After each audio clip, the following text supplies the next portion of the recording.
Hello everyone, and welcome to Kings Talk presented by Cap City Crown. This is Tony with me as always. We got my buddy John on the other side.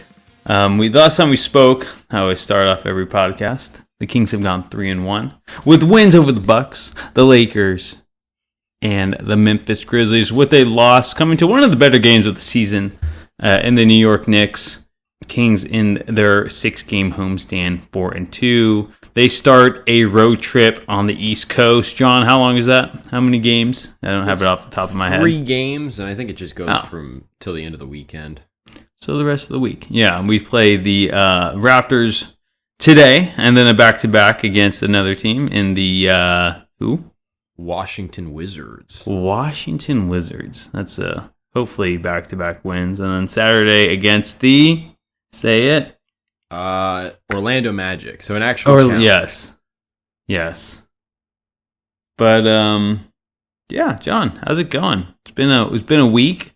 It's been a good week for the Kings for once. I mean, it feels like most of these times I'd come in and be like, well, they beat the Bucks, they beat the Lakers, and then they lose to the Memphis Grizzlies. So it's nice that this time around they actually beat the team they really should have beaten. So, I mean, regardless if it went to overtime or not, hey, they got the win. And an important win. Like, all these games are really starting to matter with how close the 6th through 10th seed are. So, hey, like, good win on them regardless. But, sorry, I interrupted you. How's it going? No, it's good, but it's hilarious that the Kings they kind of force themselves to the point where if they're going to get praise, it's going to be contingent on, like, the silliest, stupidest game. So, like, the Grizzlies game, for that matter. Okay, so they beat the Bucks, they beat the Lakers, they go toe-to-toe against the Knicks and come up short.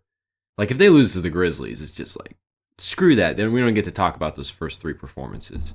But, you know, they pull it out. They do it in overtime. It was pretty ugly. They did look good in overtime. Malik Monk looked good, too. Oh, it's like 12 points, right? Malik Monk, I mean, I don't think he'll win Clutch Player of the Year. I don't know what the odds are on that. I feel like the discourse from the Kings organization isn't there because Fox isn't leading it. But I'd be interested to know where Monk finishes on that, because I feel like he's at least worthy of it. He's had so many big performances for the Kings, particularly in the fourth quarter and overtime. Yeah, he really just took over for Fox, huh? Yeah. It's one of those things where it's just, he's the third guy, and like he said, and like Fox said, and as anybody could probably conclude, it's like you got Fox and Sabonis, but Monk's the third man. You got to consider Monk. So a lot of opportunities are going to open up for Monk. You want to hear something funny? Covers.com has, I don't know, odds to win NBA Clutch Player of the Year. Oh, it's a betting site. It's a betting. Curry's the favorite at negative 300. Number 1, 2, 3, 4, 5, 6, 7, 8, 9, 10. I probably could have guessed it. The 10th player is a King. De'Aaron Fox at plus 10,000. Well, what is that based off of? Right? Are those Vegas odds or just their odds? I don't know. Let me see what Fox Sports says. De'Aaron Fox plus 8,000 on this one as well at the 10th. Well, they're not even. No, this is the 8th. You know, I mean, they should really keep it to a top 5 list. Right. Because if you're not in the top 5, come on, you're not in the conversation, especially in mid-March when you have like a month, maybe even a month less of the season. Come on, Covers.com. No, all of these I'm looking, they're all Fox. It's Fox like number 10. Like around that. Like DeRozan and Curry. Pull up the actual stats. We should pull up the actual stats. Because I feel who averages, or I don't know, is it who averages the most points in clutch time? Is there total points in clutch time? I think that's what it was for Fox, total points. I think it was, you probably led them both last year. And for the folks at home, you go ahead and you can look this up as we're doing it. We did not do our prep for this because we did not think we'd be talking about Clutch Player of the Year award. Believe it or not, De'Aaron Fox averages more clutch points a game than Malik Monk. Okay. By guess how many? Total? 0.1. I don't know. Oh. Fox averages 3.7 clutch points a game. Monk 3.6. The totals, let me look at the totals. Yeah, this is how prepared we are. It is interesting though. I'm actually surprised to be learning these numbers. Fox is 6th in total points, and Monk is 9th. Really? Yeah. Okay. He's not shooting as well. All right, that's what I wanted to know. What's the 46.7% for Fox, 51.7% for Monk. So, I mean, 5%, but not like 46.7 is not like awful. No, that's not bad. But he was like shooting 60% from the field last year in clutch time, I feel like. Or like 58%. He was so good. It was like everything went down. Same amount of assists in the clutch, 16. Okay, so Monk's not like outpacing him, but he's right there with him, and he's the sixth man, not the starting centerpiece of the franchise. Yeah. So, I mean, like, credit where it's due, I guess. Well, I guess we can't shit on Fox too much. That's the thing about, like, shitting on Fox, which, sometimes there's merit behind it, and sometimes there's not. But it's like, man, you always find that you can't get that mad. It's like, oh, he hasn't been as good in clutch time. And you look at the numbers, and there's some numbers to back that up. But by and large, it's not like it's that much of a drop-off. And last year was special, too. That was last special. year, like that. I mean, yeah, it was super special. But I think it just talks even to. I mean, we're still praising Fox off of that, but also, I mean, just kind of brings up the point we had the last couple of weeks, even though it wasn't a topic today necessarily on the docket. Just kind of like how Fox has kind of seemingly fallen off a little this year. I guess it shows up a little in the clutch, but I guess Monk's also, carrying quite the load himself. So I guess maybe I just shouldn't shit on either of them and just applaud them. Good job. Yeah. A combined 7.3 points a game from them in the clutch. That's pretty good. That's pretty good. 7 in like a 5-minute span, if that. I mean, it doesn't always end up being 5-minute span. No. Because it can be like, clutch time can be like, it could mass up to like just 45 seconds in the last 5 minutes. Because it depends on the point differential, too. Yeah, it does. It's kind of weird. It is kind of weird, yeah. So, like, if you hit a clutch shot and then, like, come up with a steal on the next one, but it's not a clutch situation anymore, like, I don't know. The criteria for that's kind of weird. Yeah, that makes sense, I guess. You know what? I guess. I guess I can't complain too much, Anyways, where were we even going with this? Well, actually, I wanted to say one thing about Fox, though. Because we have mentioned, different qualms we've had and we've applauded him. But at the end of the day, we have kind of come to the conclusion, especially with the way he performed the last postseason, a lot of his judgment on how this season goes is going to be based on what he does in the playoffs, because he's the propelling force and he's going to have to be, So he may just be saving it for that. And yeah, who knows? If it works out, if they make a run that surprises people, then it'll be all worth it. I think that's like the story of this season. It's like the Kings have been like primarily like underwhelming, but like it's like this whole season will be erased depending on how they perform in the playoffs. And same with Fox, because I mean he performed so well in his debut last season in the postseason. It's like, we get it, he's not doing as well as he was last season, but I mean, if he can just perform at that level again, maybe even somehow manage a first round victory, I just feel like we'll just forget about everything that happened this year. And like looking at the standings too, it's like, if the Kings can really stick in the 6th seed and avoid the play-in, and even if they drop to the 7th or 8th and win the play-in games, I mean, those top 3 seeds, I mean, the Kings are what? Like a combined, like 6-3 against them. In the Nuggets, the Timberwolves, and OKC. So they're 1-1 against OKC, 2-1 against OKC, maybe. I think 2-1 against OKC, 2-1 against Minnesota, and I think 3-1 against the Nuggets. Denver. So they're 7-3 against those 3 guys. I mean, the Nuggets I'd definitely be the most worried about. But I mean, like, if you honestly face the Timberwolves or the Thunder in the first round, are you really that nervous? Or do you almost feel like, oh, like, this is actually ours to lose at this point? They don't scare me at all. No, especially with the way the Kings have been playing defense lately, especially over this last homestand minus the Houston game. I mean, even the Houston game, like, they weren't like bad, But sticking to the Bucks, the Lakers, back-to-back win, the way that they went toe-to-toe against the Knicks. It's like these guys are kind of coming in with, there's a sense of pride and acceptance of the importance of physicality and defense. And I think you can we're kind of bringing it back to Fox and what he can do in the playoffs.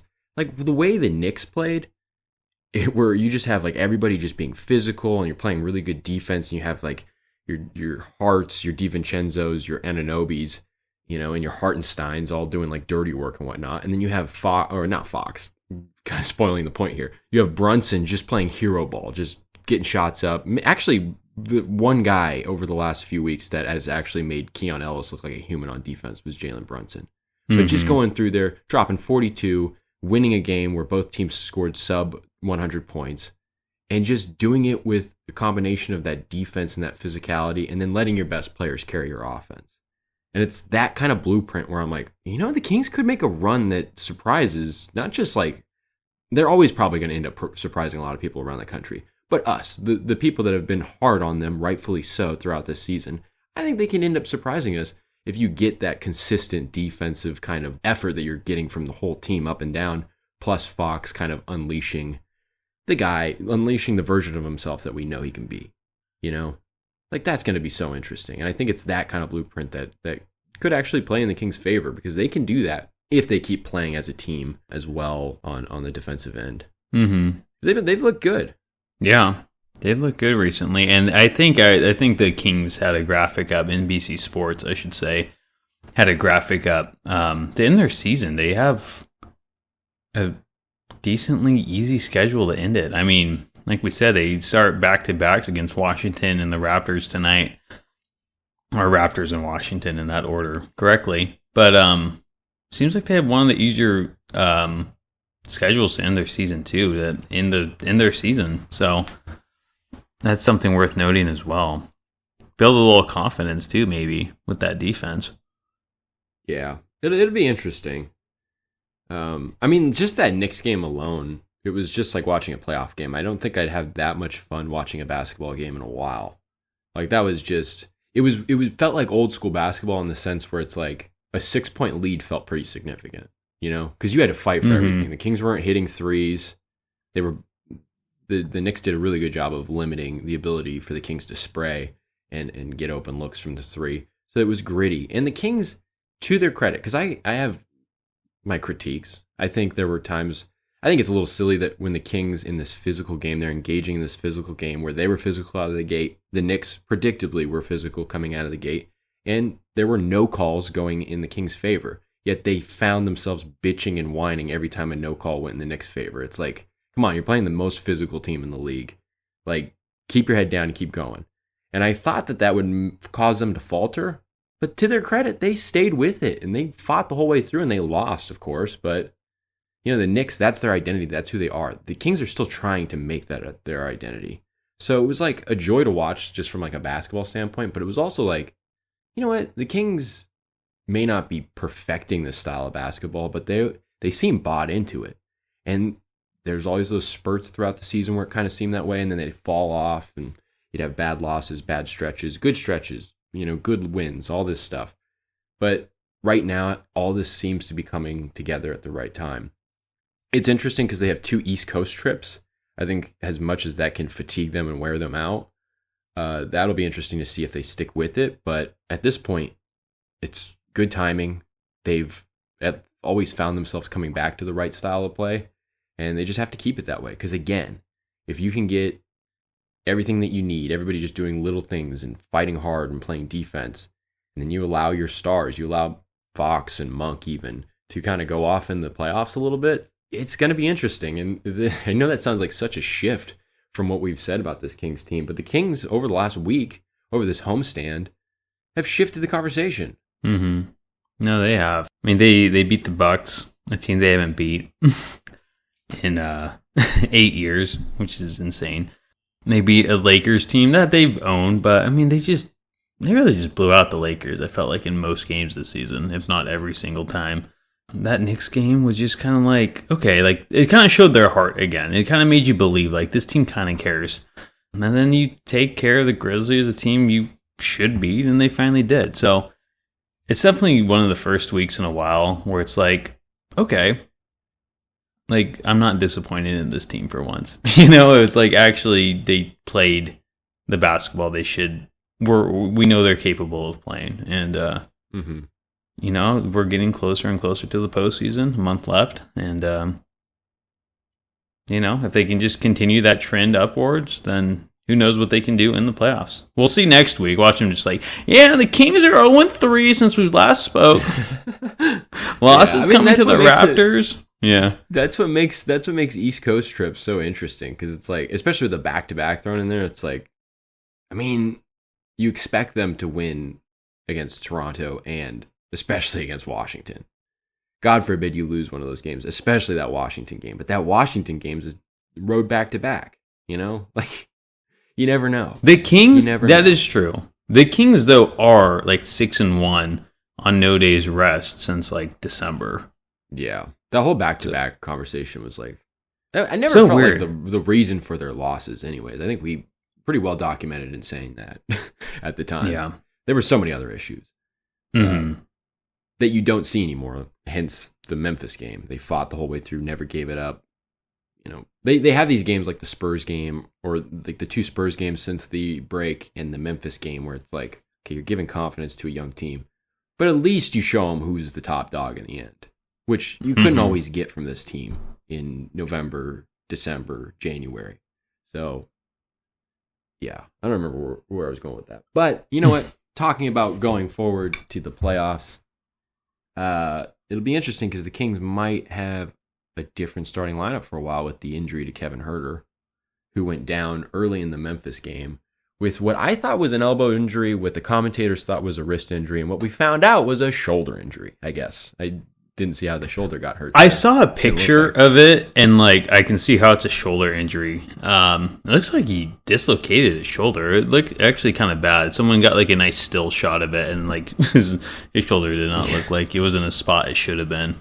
Yeah. But it did. I thought it was some kind of dislocation of the elbow, honestly. So that makes sense if it was a dislocated shoulder. Yeah. And Weird. it's like Draper's on the call. Like our favorite guy, Kyle Draper's on the call. He's just like, yeah, Kevin Huerter's down. It's just, and then like it's like on the monitors, they're like covering up Huerter's arm with like a towel and everything like that, and you could just hear Kyle Draper's like tone change. He's like, "Ooh, oh yeah, I we'll actually be back after this break." Just like fumbling it, just like, oh man, why am I laughing at this guy's injury? Kyle, come on, dude. But you know, it's no laughing matter. Kevin Huerter got hurt. It sucks. For all his shortcomings as a defender and an athlete, he works hard and he tries hard and he tries to do the little things. It's all seen in his rebounding, you know, which is why the Kings traded a first-round pick to get him. His rebounding, right? My point is we talked last week. It just seems obvious that Keon Ellis should start. But the one hurdle, and it's undeniable because it's going to get in the way of what Monty McNair did to get him. And, you know, you can't put, you know, Mike Brown talks about all the time, I have to put guys in the best position. Having Huerter come off the bench, if he's not succeeding as a starter, he's sure as hell ain't going to succeed as a bench player. It just doesn't work with the dynamic and what his strengths are. And it's just like one of those things where it was, you know, okay, Keon Ellis should start. If you want to win these games, Keon Ellis has to start. There's like no argument against it. Good things happen when Keon's on the floor. Yep. Well, that's what makes this injury sort of a blessing for the Kings, for Monty McNair, for Mike Brown, for the organization. You know, I don't know how long Kevin Huerter is going to be out. As of recording this, there's still no update on him. Mike Brown didn't have one after the game, but he's going to be out. If it's a dislocated shoulder, I mean, that could be, I don't know off the top of my head, but I'm going to say at least a month. You think? I mean, and in that time, and it's his left shoulder. I mean, how much does that have to do with shooting form and everything like that? Mm-hmm. I don't know. He's going to be out for a while, and it just doesn't seem like. I mean, it does seem like it's the end of the Kevin Huerter era of the Sacramento Kings. And honestly, that's probably good for everybody because, you know, now Keon Ellis can start and have his full impact. And he's been great. Again, outside of guarding Jalen Brunson, again, he had another great week. And doing it on both ends to some degree, obviously massive effect on defense, which is what the Kings need, you know? It's they need the defense. They need it the is activity. it is a dislocation too, by the way. I just read it. It did come out? Did something come out? I'm on Jason Anderson's Any X timetable? right now. No, it says he's ruled out for Wednesday's game. See, that's such a weird... This is why I still believe in calling it Twitter, even though X is it sounds lame and it's a better moniker for a lame platform. But I still call it Twitter because you're like, I just read it on Jason Anderson's X. I'm like, what, his ex-wife? Yeah, I read it on her. It just sounds like I read it on her. Yeah, I agree. I don't know. I read it on her Should've face. said Twitter. Anyways. But was there a timetable? No timetable. Whatever the dislocation. I just want to quickly look. What's the NBA recovery for a dislocation? Shoulder dislocation. They athletes say with athletes, a first time. Okay, I got the probably same 6 exact weeks. one. Yeah. We can read it together. Athletes with a first time shoulder dislocation can typically return to the game within 6 weeks, after the injury. But younger athletes may need more time. That's interesting. Why do younger athletes? Oh, like kids? Yeah. I assume like younger, like professional athletes. Yes. Huerter may look like a high school kid, but he's not a high school kid. Yeah, he may look like Lena Dunham, but he's not Lena Dunham. Average missed time for a shoulder dislocation in the NBA is 27 games. Someone said that on Reddit in 2015. Didn't Steph Curry had was a subluxation the same thing as a dislocation? I don't know. I know Curry had like a shoulder injury. Oh, yeah. Okay, this is because this is in reference to when Kevin Love dislocated his shoulder in that first playoff series. I remember that. So, yeah, and he missed the rest of the playoffs, and they went all the way to the finals. I mean, so that's like a couple months. That's a month right there, at least. So, yeah, Huerter probably will not play again this regular season. Yeah. And why throw him in the mix out of nowhere in the playoffs when the rotation is going to be tightened? Again, it just feels like it's the end of the Kevin Huerter era. Jason Anderson, I'm just stuttering. This is why I was on his X or Twitter. Oh no! Now you're on top of his ex. No, I'm on. What his are you doing, X. Tony? I know. Sorry. A good quote from Mike Brown after the game yesterday on the Huerter injury and starting Ellis is that, I quote, "We started Keon in the second half, and he'll continue to start until Kev gets back, or we want to go another direction." I mean, who knows what will happen in a month, but. I mean, Kings are 6-0 as Keon. So the Kings are 6-0 when Keon starts. I think even better when he plays over 15 minutes a game. Maybe not better because that's like a 100% winning percentage, but I think they're like have some really good record too when he gets the minutes. Man, just a hands off to Keon Ellis. Really, he's been such a great story this year so far. I mean, we can't praise his defense enough, but geez, I never would have guessed that we would be like Keon Ellis. He needs to start. I didn't have that on my bingo card at the beginning of the season, but man, 5 blocks against the Grizzlies, like you said, and everyone other than Jalen Brunson in that that blow by where he wasn't looking at the guy with the ball. That was just the worst. He took his eyes off him. I'm like, kid. I know, that was rough. But I mean, no, he's been holding everyone to crazy low field goal percentage. I mean, is this guy? I mean, I don't want to get too ahead of myself, but it's like, man, this is like our starting shooting guard next year. Just like, I mean, that's like a legit question at this point. I just would never have guessed. Saying last week. Yeah, he's got to be. He's got to be.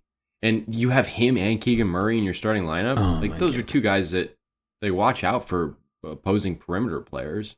With Davion Mitchell and maybe a consistent Chris Duarte coming off the bench. Like, this is what we talked about earlier. It's like now you're actually using a rotation that works towards your goals. And of course, some of that you have to like drive defense and effort out of guys, regardless if they're good on that end or not. But it almost seemed like Kevin Huerter was the blockage there. It's like he's just too much of an offensive-minded player in your starting lineup. Mm-hmm. You relied on him so much last year. You needed to mix it up. And so it just goes to Keon Ellis, and it makes sense. And I agree. I would have never thought that he was going to be making a push for the starting lineup. I thought that'd be Duarte or something like that. Yeah. Never thought Keon Ellis would do that. I thought he'd make a push at the rotation. I remember watching his summer league. I was so impressed with him. I was like, man, I don't even think he should be a two-way player. I think they should just sign that guy to a standard deal. And, he ended up getting it. He earned it, and he's been a pro the whole way through, and it's probably better for him that he did it the way he did it. But, yeah, I mean, it's a no-brainer at this point, unless he just takes his focus off, which I don't see is going to be the case. You've made it this far. There's more in it for you. Think about the contract he signed. I think it's got an option on the 3rd year, so he's got next year to play on a cheap deal. Like, he's going to be motivated to put in a real damn good year next year. And of course, why wouldn't he? He's a competitor. So all signs point to Keon Ellis. Unless he shoots like 20% from 3 or something happens to his 3-point shot, which I don't see to happen because I really do believe in his 3-point shooting. I mean, he's going to be fine. And he's your guy, and he changes your team.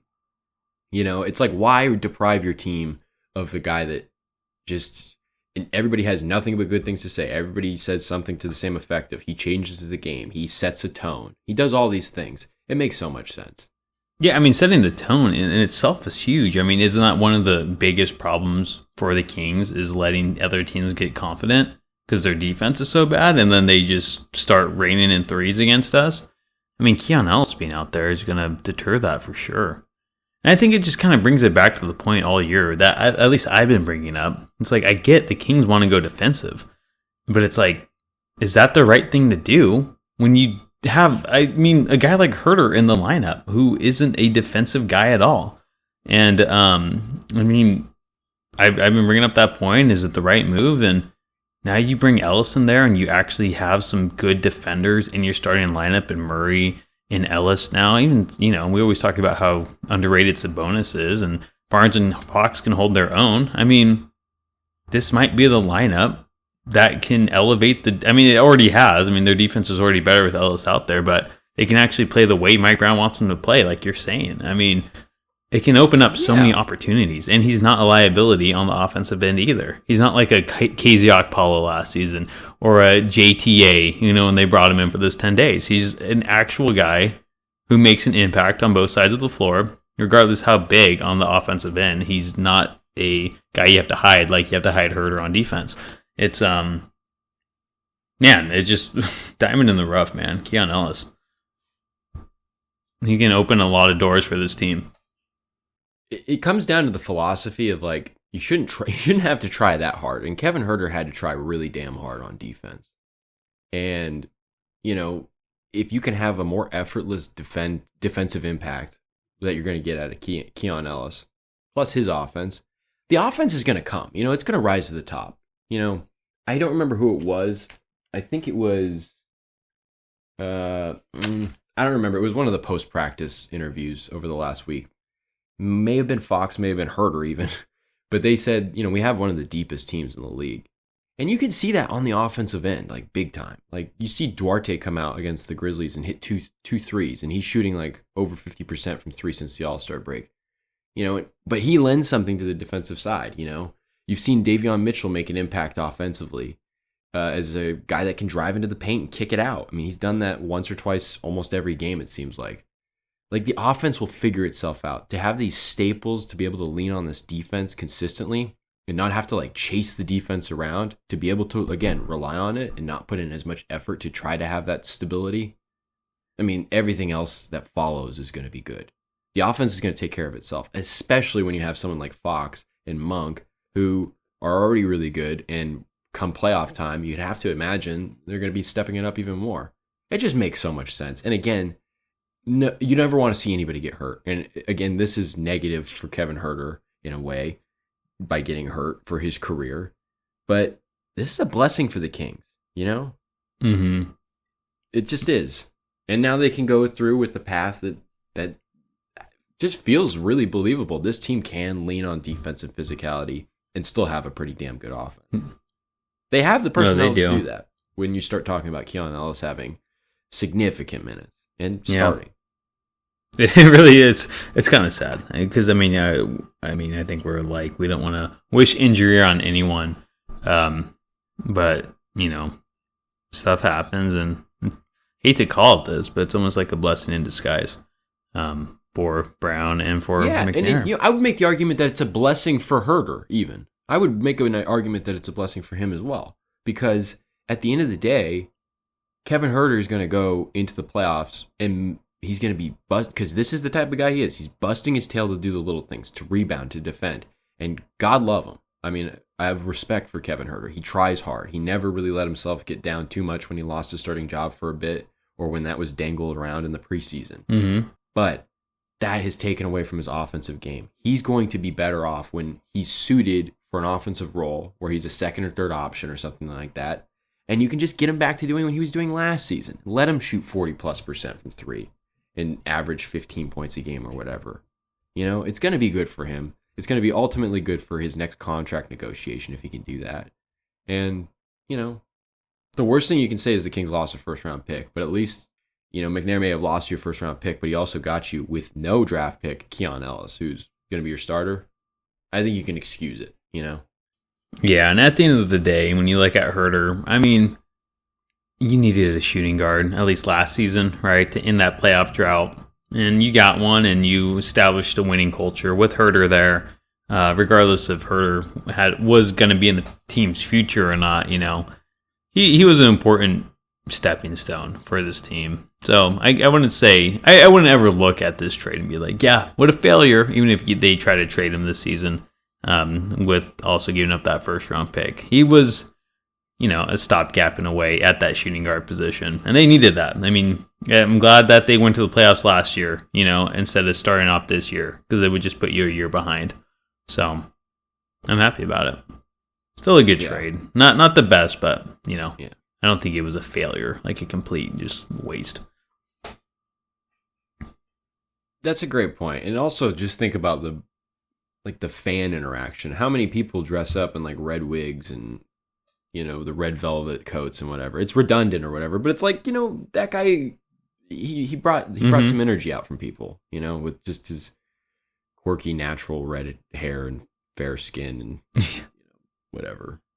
I guess is appealing, but it's going to be beneficial too, just to see him get a different home. Because I think one of the things that I would summarize his season this year is he's just trying a little bit too hard, and I think he's playing outside himself, and admirably, because he's trying to do little things. He's not like trying to ball up too much and like hurt the team that way with bad shots or anything like that. It's just he just needs a new home. It's kind of like what we were saying about Davion Mitchell figuring it out, and that's honestly not that surprising, because it was just like something needed to be woken up in Davion. It's like Huerter needs to just reorient his focus again to what he does best, and what it got him a contract extension to begin with Atlanta.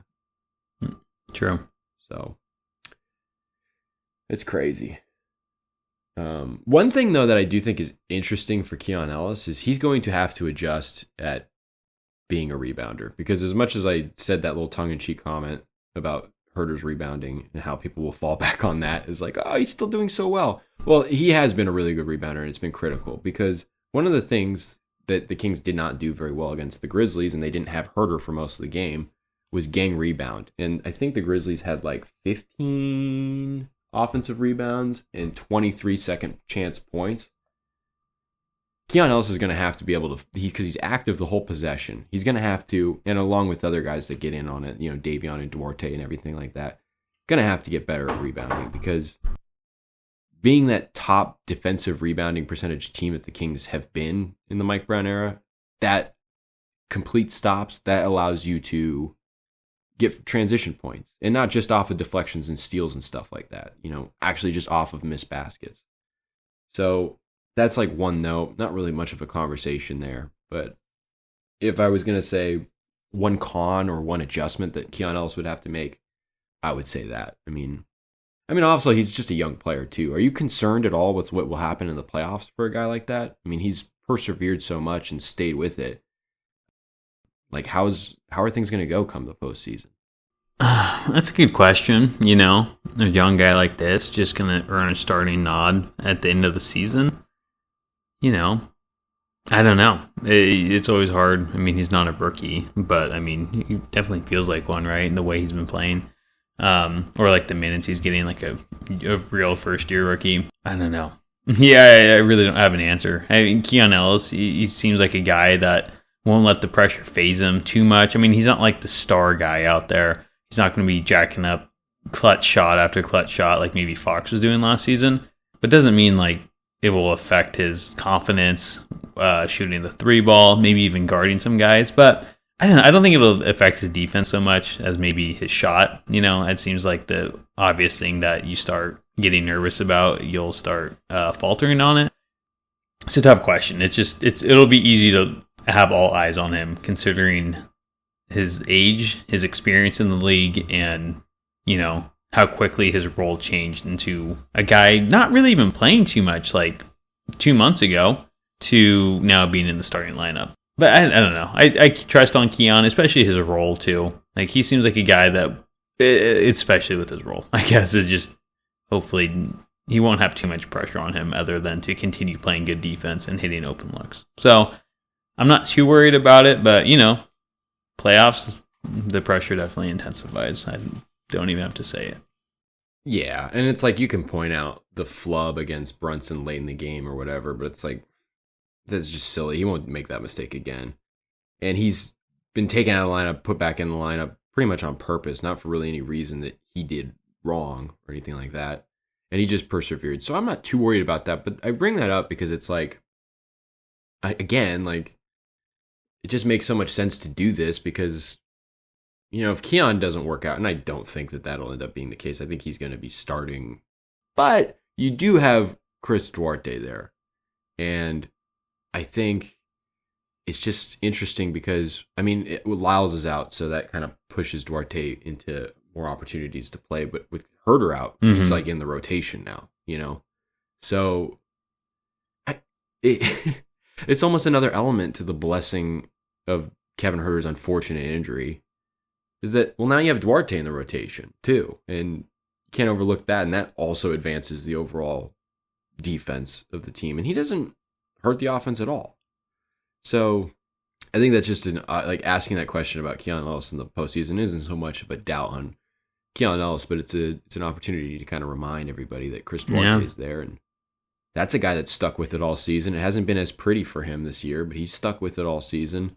And since the All-Star break, he's looked really, really good. Even a little bit before the All-Star break, there was that stretch of games where it looked like he was going to be maybe, a lock for the rotation from then on out. But some other things happened, including like Keon Ellis and Davion Mitchell's play.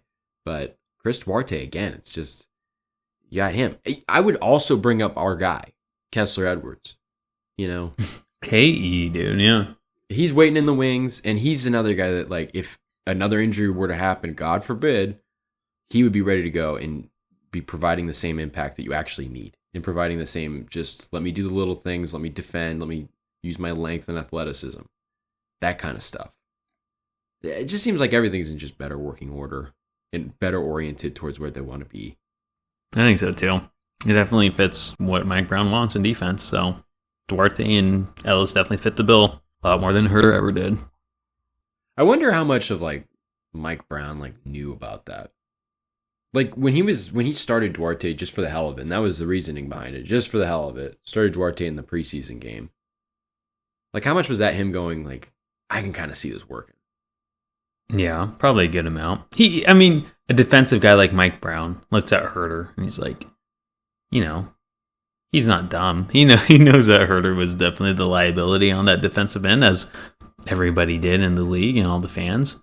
He probably knew. Yeah. He had to have. He's like, what am I going to do with Huerter in here? You want us to become a defensive team? How? Can't with this guy. So yeah. It's also kind of silly looking back at the discussion around conditioning, because when he did his exit interview last season and talked about how he needs to have better conditioning, which fit right in with what a lot of people were saying last season, which was that his conditioning isn't good enough to be putting in the offensive output, let alone the defensive output that he needs to be putting out there. So we talked about his conditioning, and he worked on that this offseason. And clearly that didn't really change much. Maybe it did a little bit. I think there were some significant stretches where he kept a negative spotlight off him defensively, but it's not like he was ever really that good defensively. And it's just that conditioning aspect was maybe a last resort. It's ooh, we might have misevaluated something here or didn't take something into account.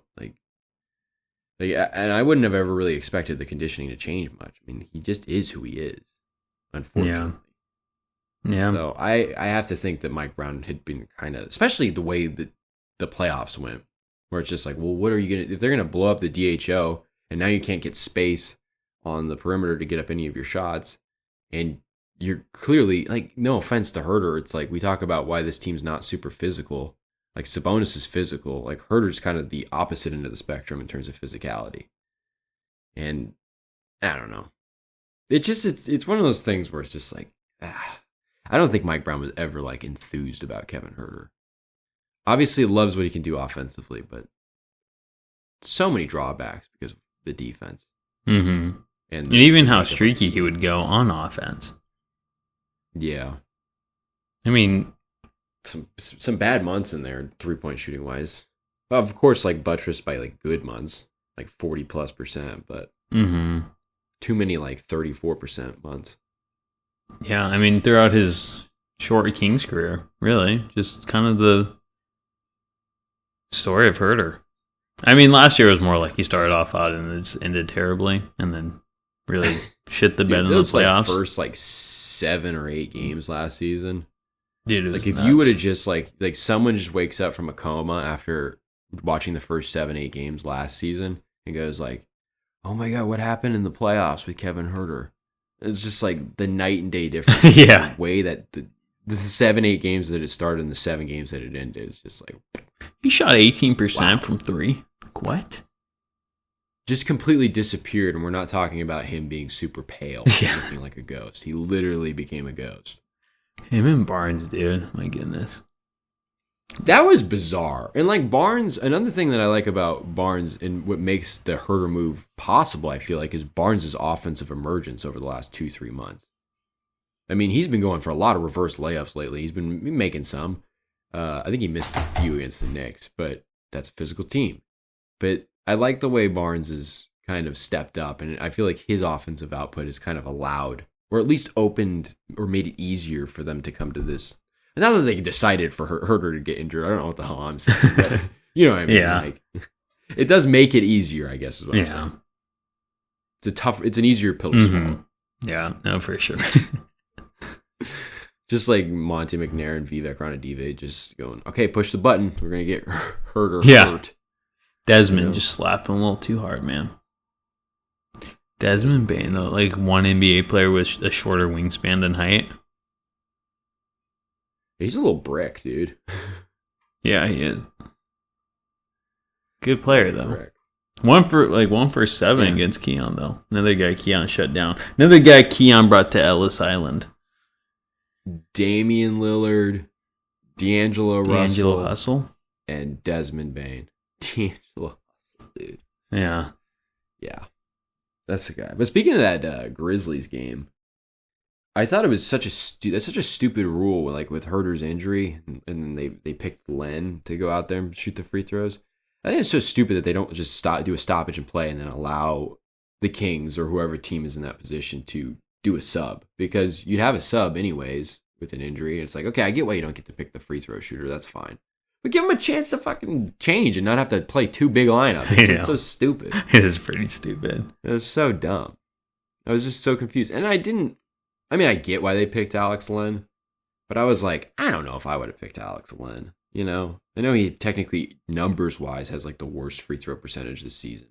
But I mean, he went in there and went 2 for 2. Like, it was solid. Just doing what Alex Len always does. You know, props to him. Just being solid and doing what he needs to do in his small opportunities. But I was like, I would not have sent Alex Len to the free throw line. I feel like every team prior to the game, I know injuries don't happen that much, and this is probably only happens to a few teams every season where they get to do something like this, where they pick a free throw shooter. But you better have someone in mind and really think about it, because I don't think it just comes down to percentage. Like, who would you have picked? Would you have picked Len? Or would you have picked somebody else? To look. Like, if I was literally in this situation, I would just like have someone go to basketball.com, NBA.com, like I'm doing now, and see who's shooting the worst from the free throw line.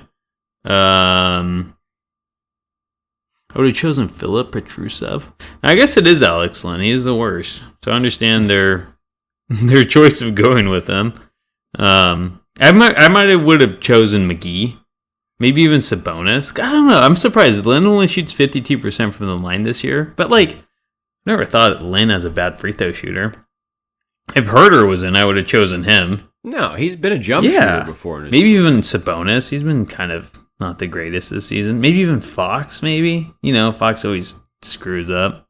I would have done Fox. Yeah.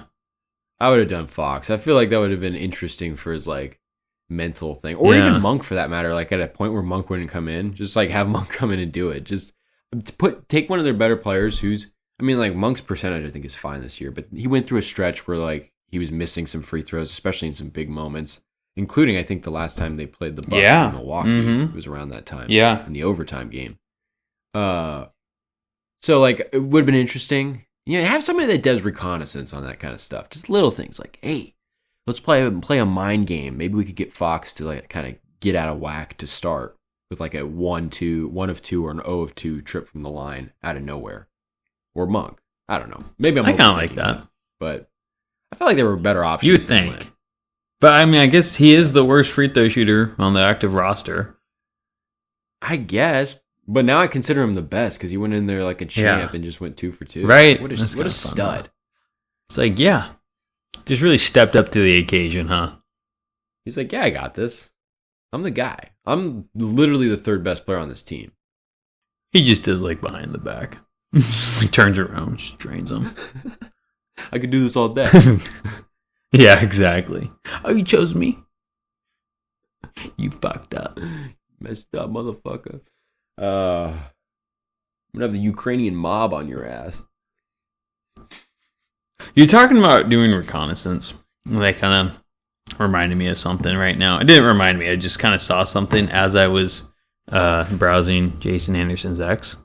There you go. Can't keep your eyes off. Just going to keep bringing it up. Do you think teams... Okay, so I see the injury report for the Raptors tonight. And here's who's out. Scotty Barnes, RJ Barrett, Chris Boucher, DJ Carton. I don't know who that is, to be honest. Jakob Poeltl and Emmanuel Quickly. Do you think teams are just like... I honestly don't know. It looks like Scotty Barnes has a fractured left hand, so it's like, okay, obviously he's out. RJ Barrett, personal. Poeltl, hand. Boucher, MCL, Quickly, personal. Do you think teams are just like, they know how bad the Kings are against shorthanded teams, and like, yeah, this is the game everyone can just sit out. We probably have a better chance if you sit out. Do you think that's a thing? Yeah. It always seems like the Kings are playing like nobodies. Yeah, I mean, I think that I'm sure somebody in like a coaching staff or like an analytics department has like some kind of record of like when 2 or more rotational players are out for a game or something like that and like have data on that. I'm sure some teams have that. There's probably some crazy stats and records kept. But, I mean, they might be using that just like, oh, well, we'll rest them against Sacramento rather than this team, you know, because of these records. But at this time of the year, what the Raptors are, what is the Eastern Conference standings? Like, the Raptors aren't really like the Raptors team in the Eastern Conference. They can't be, right? No, so they're just trying to test out different situations and build towards next year maybe or something beyond that. Get some younger players in there, get them some NBA experience. So, no, but yes, I guess. Probably like to some degree. Again, it's like, you know, well, we could rest him this game, or we could rest him on Friday or something like that. Like, we might as well do Sacramento. I wouldn't be surprised if that's somewhat of a factor with some teams. Yeah, oh my goodness. I'm just like looking. The Raptors are 1-9 in their last 10. Yeah, they're throwing it in, I guess. Yeah, that's it. The Wizards are 2-8. Yeah, the Wizards are terrible. I mean, yeah, they're like the second worst team in the NBA. No, they are the worst. They're worse than the Pistons. Dreadful. Pistons. That's crazy, huh? A little bit. I guess so. I can't believe the Wizards are... Yeah, it's rough. Yeah, it is that. They're worse than the team who tied the biggest losing streak in NBA history. Yeah, that's awful. It's all about how you finish. What do you think the Kings finish with? How many wins? They're 39-28, which leaves what, 15 games left? 16? I don't know math. That's 60. So 15 games left. 15 games. I mean, they probably go like 9-6. Honestly, they're playing really well. You beat the Bucks and the Lakers in a back-to-back, and like, I think clearly the Knicks are a better suited team for the playoffs than the Kings are, but the Kings are just lacking a little bit of experience in time playing that way, I think. So that showed a lot. They held on. It was a really ugly and frankly a really boring and draining game to watch against the Grizzlies, in my opinion. Only because of the high you came off of watching the last 3 games, especially that Knicks game, which again felt like a pay-per-view event. But they played so well. I would say 9-6 probably, which would put them at what, 47 wins? Yep. Mm-hmm. No, 48. 48. So like last year, right?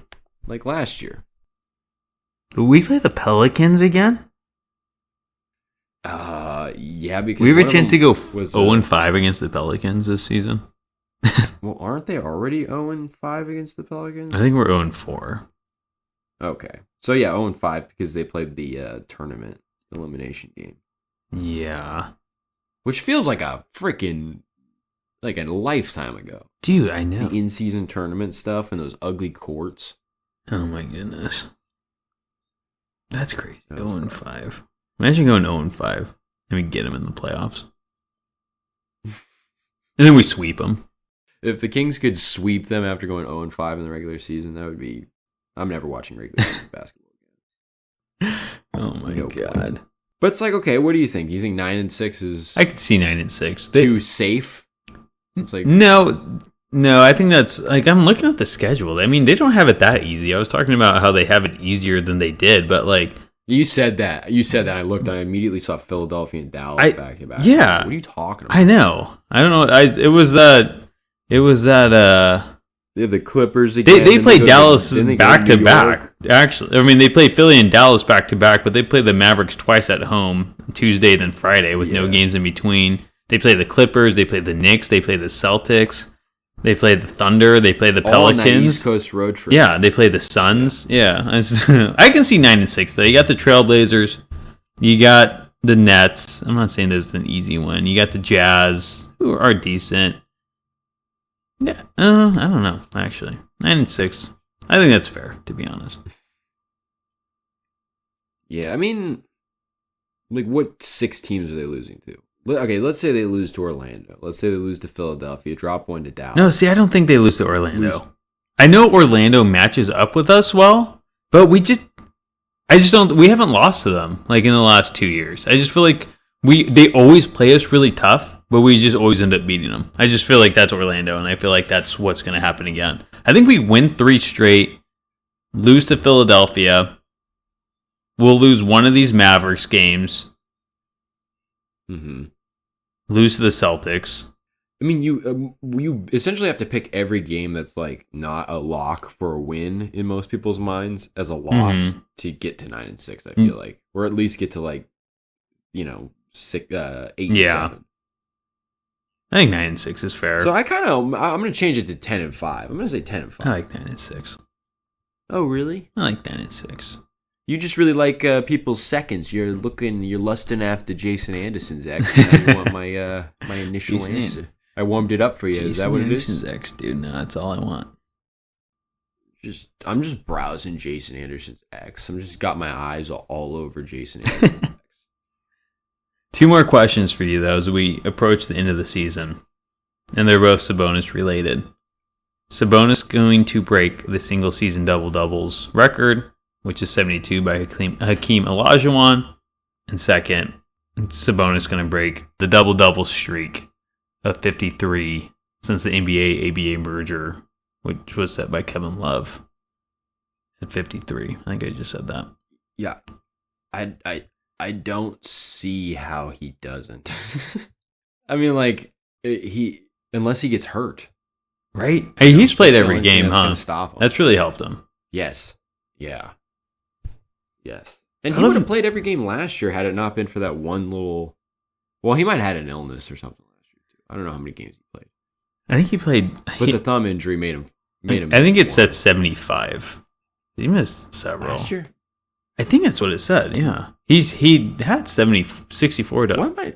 I know. I don't want to say he played more too, but I want to say I was looking at it and it's like 75. Let me look. Let me make sure before I start lying. That's not that big of a deal, but it's no, it is. I mean, well, unless he gets hurt again, it's a lot. He played 79 games, so I'm just a liar. With I think I looked it up earlier with 64 doubles, and he's at 61 right now. So he needs. It's almost unimaginable. 12 more in 15 games. I know. It's pretty nuts. But yeah, injury or he gets so many freaking rebounds, dude. Yeah, it's crazy. And I mean, at this rate, I mean, there's no room for rest, not with how close it is, unless the Kings really pull away with that 6th seed. But at that point, might as well fight for the 5th seed, I guess. Yeah, he wouldn't even want to rest. It'd be like the last game of the season last year where it's like the starters played the first quarter and then just stopped. Like Harrison Barnes and Domantas Sabonis are going to go out there. Fox and Keegan Murray, like those are guys that probably could use the rest. Like Keegan Murray especially. He's just busting his tail nonstop. Yeah. And credit to him. He's had some really nice defensive games again over the last week. But Sabonis, he's gonna at least start it, if it's a wash game. But yeah, who knows if it will even be a wash. So it's just injury for him. It's literally just the only thing that can stop him is injury and maybe some defensive swarming in the paint. Yeah.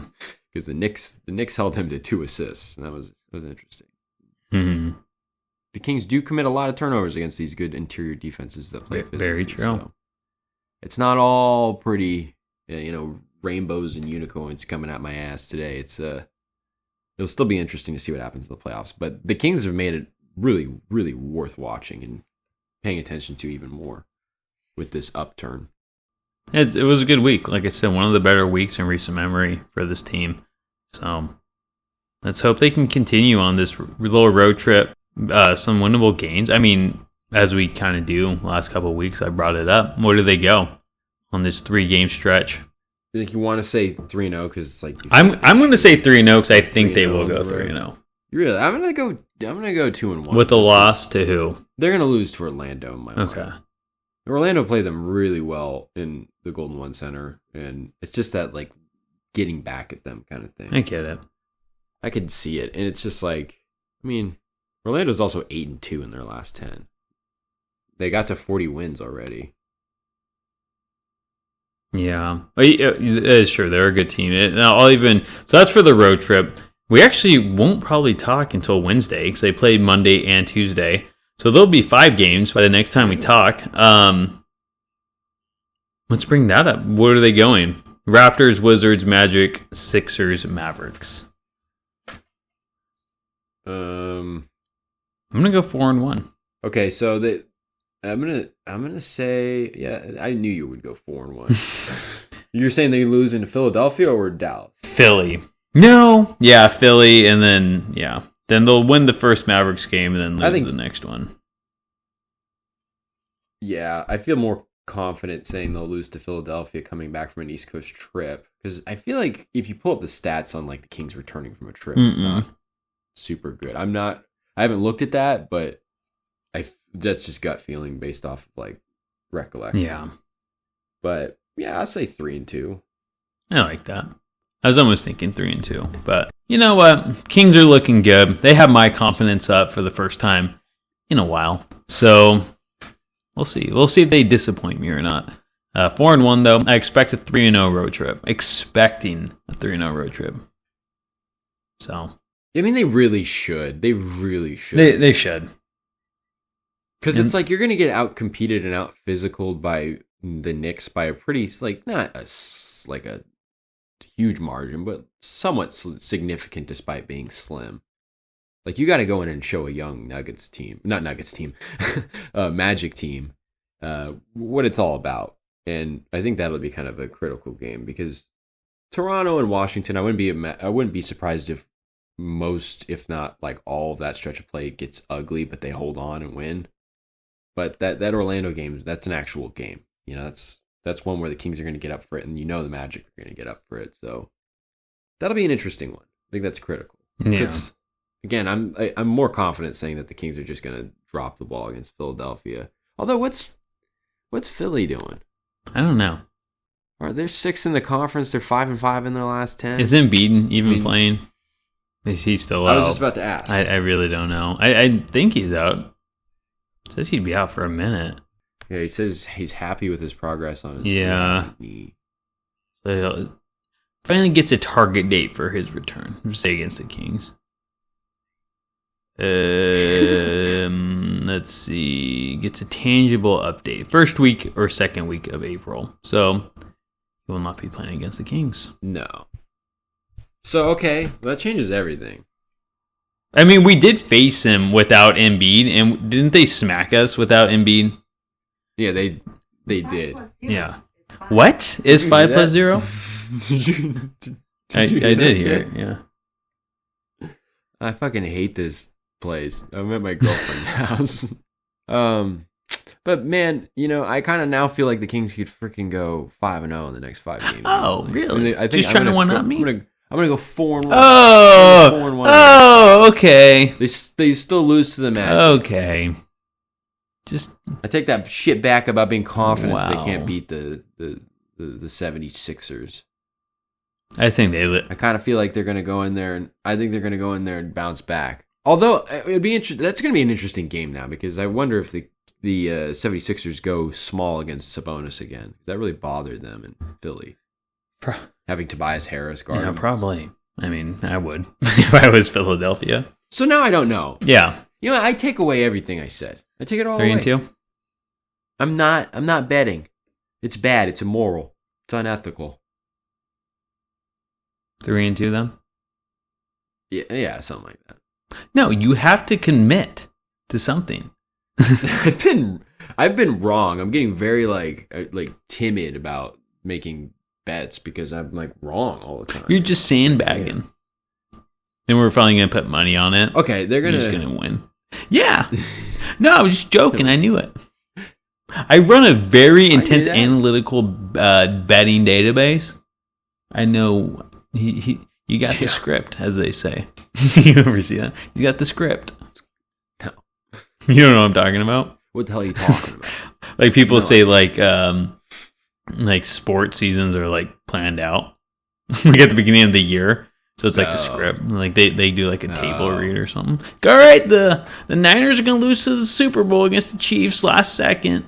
I'd be more like Biff from like Back to the Future 2 or whatever, where he's got the sports almanac. Dude, I've never seen the second one. I'm not gonna lie. Never seen Back to the Future 2. Only the first. So don't ruin it. Spoiler alert. I think it's a really good. I think it's worth your time. I think you should watch it. Okay. Noted. But well, of course, after the Kings play the Raptors tonight, you know. After the Kings play the Raptors, what? You can watch Back to the Future Part 2. Oh, okay. What do you mean, what? Like, it's clearly a priority. I had no idea where you're going with that. I'm talking about something. I expect you to be trying to engage with it. You know, we have this podcast. We need to be talking about this stuff. And you need to be engaged with what I'm saying, man. And if I'm talking about Back to the Future 2, you've got to be talking about Back to the Future 2 as well. Are you referring to Back to the Future 2? Back to the Future 2 Fast 2 Furious? That's a whole other conversation, the Fast series. Okay? Fast 9. Fast X. What are they on? They're like Fast 11. I don't know. I haven't seen one of those movies. Never seen it. Never I think will. I went to see one in the theaters. It was like the last one Paul Walker was in. You're gonna bring him up, really? You're gonna do this right now? You're gonna do this to me? You're gonna tear my heart out in front of all these people? Again. Dude. Well, I'd be surprised if anybody's still listening at this point. Well, that's exactly what I was going to say. Kings, Raptors tonight. John, wrap it up.